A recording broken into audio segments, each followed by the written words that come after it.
Our very own Bill Polian will join us now. Bill, it's Michael and Don. I've read some of your comments attributed to free agency, and correct me if I'm wrong, it sounded like when you were a GM, you looked at it as a necessary evil and kind of went into it holding your nose? Well said.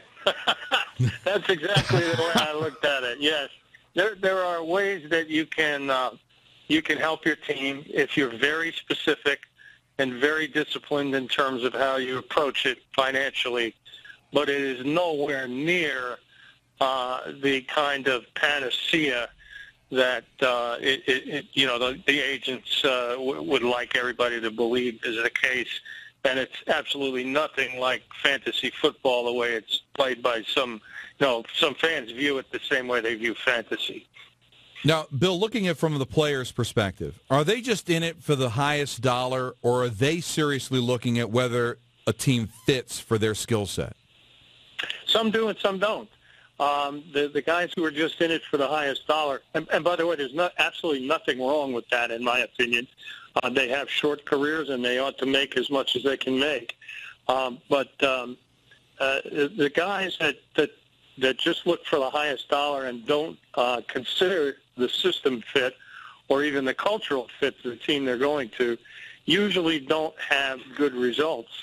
It's the people who are the right scheme fit and usually the right kind of people for the club that they're going to, are the ones that do well. And, of course, the most obvious and glaring example of that is the San Diego pitcher who came to the Yankees, for that big contract and lasted 1 year. I guess he was with the Pirates last year, correct?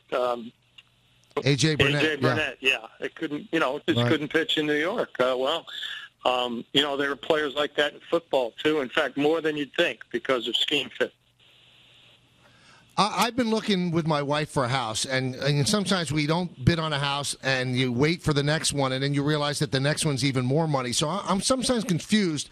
Why don't teams keep their own players? Like I look at the Vikings, and Jared Allen's going to get away.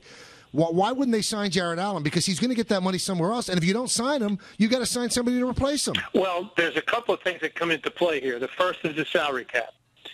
You have to make sure that you get under the salary cap, and the thing that hurts you most in the salary cap is dead money, meaning that you pay a player too much guaranteed money, he doesn't last the length of his contract, and you get a big hit of dead money the minute you release him. That's very different than every other sport. So in Jared Allen's case, he's older. He's going to be more susceptible to injury.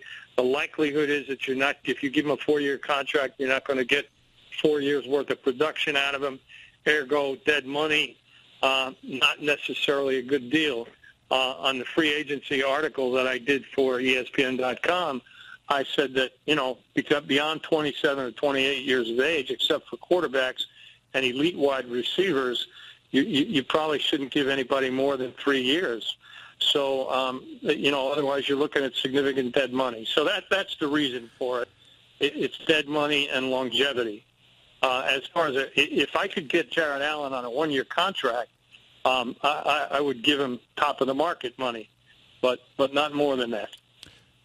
But if you give a guy a 1-year contract, Bill, don't you get zapped on the cap? Because if you give him $14 million, that's $14 million on the cap. Well, they give multi-year deals so they could. Yeah, but you could structure it in a way that it was really a 3-year deal, and then you'd get out. You'd get the cap relief, and then you'd get out of it with limited dead money. So, that's what cap people do. That's what the capologists do. But the bottom line is, even if you got him at 1 year on a big cap number, what the heck do you care? If he got double-digit sacks, you got your money's worth.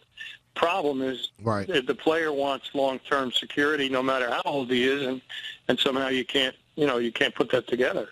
Something else that you had said, Bill, is holding on to your own players sometimes is better than going out and replacing them via free agency. That said, are the Giants better off keeping Hakeem Nicks than trying to upgrade that position via free agency with what's left? Well, I don't know that they'll upgrade it via free agency necessarily.